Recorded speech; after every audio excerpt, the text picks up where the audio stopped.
تو ابو بکر و عمر کو شیخین کہا جاتا ہے اور عثمان و علی کو ختنین کہا جاتا ہے۔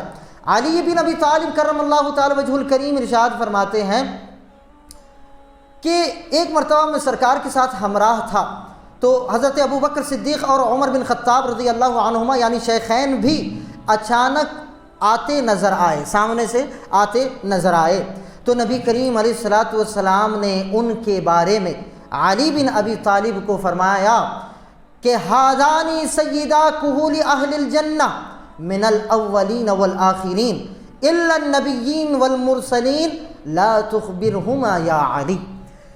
مولا علی سرکار کے ساتھ جا رہے ہیں، سامنے سے صدیق و عمر آ رہے ہیں، تو سرکار نے فرمایا کہ اے علی سنو، یہ دونوں جو سامنے سے آ رہے ہیں، اب بڑی محبت کی روایت سرکار فرما رہے ہیں، اور سرکار شیخین کی شان بیان کرتے ہوئے فرماتے ہیں یہ دونوں جو سامنے سے آ رہے ہیں ابو بکر و عمر،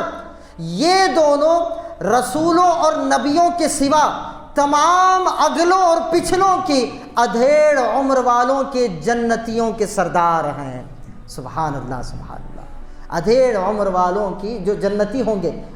ان کے سردار ہیں، سوائے نبیوں اور رسولوں کے، اور تمام اگلے اور پچھلوں میں سے جتنے بھی ہیں ان سب کے سردار ہیں کون؟ ابو بکر و عمر رضی اللہ تعالی عنہما۔ ولا تخبرہما یا علی، اور اے علی یہ اس بات کی اس خوشخبری کی خبر ان دونوں کو نہ دینا۔ اور سیدنا علی بن ابی طالب کرم اللہ وجہ الکریم نے جب تک سرکار باحیات رہے تب تک یہ بشارت جو سرکار نے فرمائی تھی ان دونوں شیخین کو نہیں سنائی، بلکہ سرکار کے وصال کے بعد میں فرمایا۔ سبحان اللہ۔ اور پھر مسند امام احمد میں، امام احمد بن حنبل کی کتاب مسند میں اور کنز العمال میں وشبابها کے الفاظ بھی زیادہ ہیں۔ یہی روایت کہ اس میں الفاظ جو ہیں شبابها کے بھی ایڈ ہوئے ہیں، اضافہ ہوئے ہیں۔ اب شبابها کا کیا مطلب ہوتا ہے کہ جنت کے بوڑھوں کے بھی اور جنتی جوانوں کے بھی سردار ہیں۔ سبحان اللہ سبحان اللہ۔ اب دیکھیں اگلی روایت، مولا المسلمین امیر المومنین علی بن ابی طالب کرم اللہ وجہ الکریم ارشاد فرماتے ہیں ایک مرتبہ میں نبی کریم علیہ الصلاۃ والسلام کا سہارا لیتے ہوئے، نبی کریم علیہ الصلاۃ والسلام جو ہے علی بن ابی طالب کا سہارا لیتے ہوئے گھر سے باہر تشریف لائے، ہاتھ پکڑے ہوئے تھے یا آپ کے سہارے پر سرکار دو عالم علیہ الصلاۃ والسلام نے علی بن ابی طالب کا سہارا لیتے ہوئے گھر سے باہر تشریف لائے، تو حضرت ابو بکر و عمر رضی اللہ عنہما بھی خدمت میں حاضر ہو گئے، یعنی اتنے میں صدیق و فاروق بھی خدمت میں حاضر ہو گئے۔ محبت شیخین کی اہمیت کیا ہے یہ سیدنا علی بن ابی طالب ارشاد فرما رہے ہیں۔ اتنے میں صدیق و فاروق بھی حاضر ہو گئے تو نبی کریم علیہ الصلاۃ والسلام نے حضرت علی المرتضیٰ سے فرمایا اے علی کیا تم ان دونوں بزرگوں سے محبت کرتے ہو؟ اللہ اکبر۔ سرکار فرما رہے ہیں، سرکار اور علی بن ابی طالب باہر تشریف لائے ہیں اور سامنے سے صدیق و عمر آ رہے ہیں، تو یہاں پر سرکار علی بن ابی طالب اپنے چچیرے بھائی، اپنے چچازاد بھائی اور اپنے داماد مولا المسلمین سے پوچھ رہے ہیں اے علی کیا تم ان دونوں بزرگوں سے محبت کرتے ہو؟ تو عرض کی جی ہاں یا رسول اللہ میں ان دونوں سے محبت کرتا ہوں۔ تو اب آگے ارشاد فرماتے ہیں سرکار، غور طرف جملے ہیں، آقا کریم علیہ السلام نے ارشاد فرمایا ان سے محبت رکھو اے علی، ان سے محبت رکھو تم جنت میں داخل ہو جاؤ گے۔ سبحان اللہ سبحان اللہ۔ ان سے محبت رکھو تم جنت میں داخل ہو جاؤ گے۔ اور یہ بات بتائی کسے جا رہی ہے؟ جو آلریڈی جنتی ہے،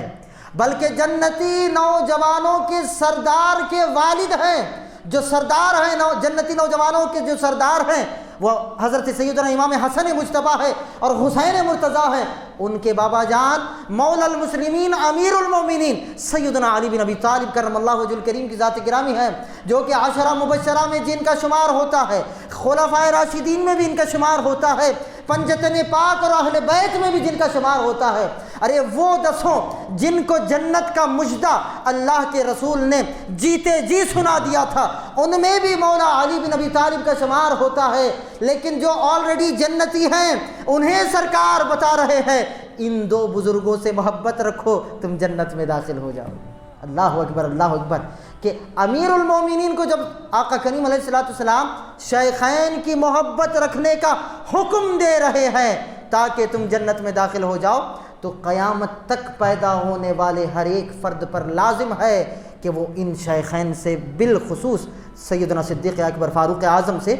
دلی محبت رکھے، بلکہ انہی سے نہیں تمام خلفائے راشدین، عشرہ مبشرہ، صحابہ کرام و اہل بیت، کیونکہ یہ نفوس قدسیہ پاک لوگ ہیں،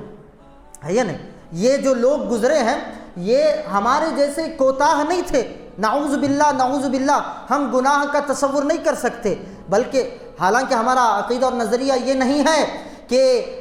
صحابہ ہوں یا اہل بیت ہوں یا اولیاء کرام ہو، ان میں سے کوئی معصوم نہیں ہوتا۔ مذہب اہل سنت اور اہل اسلام کا یہی عقیدہ اور نظریہ ہے کہ صرف فرشتے اور انبیاء ہی معصوم عن الخطا ہوتے ہیں، یعنی ان سے کوئی گناہ نہیں ہو سکتا، ان کے علاوہ جتنے بھی نفوس قدسیہ ہیں ان میں سے کوئی معصوم نہیں ہوتا، البتہ محفوظ ضرور ہوتا، ٹھیک ہے نا؟ لیکن پھر بھی ہم ان کی طرف ان کو گناہ گار نہیں سمجھتے، خطا کار نہیں سمجھتے۔ وہ نفوس قدسیہ جن کی شان میں قرآن نازل ہوا، جنہیں سرکار کا دیدار نصیب ہوا، سرکار کی صحبت نصیب ہوئی، سرکار کی معیت نصیب ہوئی، وہ ہمارے آقاؤں اور مولاؤں اور سرداروں میں سے ہیں، اللہ اکبر۔ تو لہذا ان سب کی محبت ہمارے لیے ضروری ہے، لیکن یہاں اللہ کے رسول نے شیخین کی محبت کو تخصیص کرتے ہوئے فرمایا، جو کہ حوالہ ہے ابن عساکر نے تاریخ دمشق میں اس روایت کو لکھا، اور کنز العمال جلد 13 میں بھی یہ روایت موجود ہے۔ اللہ اکبر اللہ۔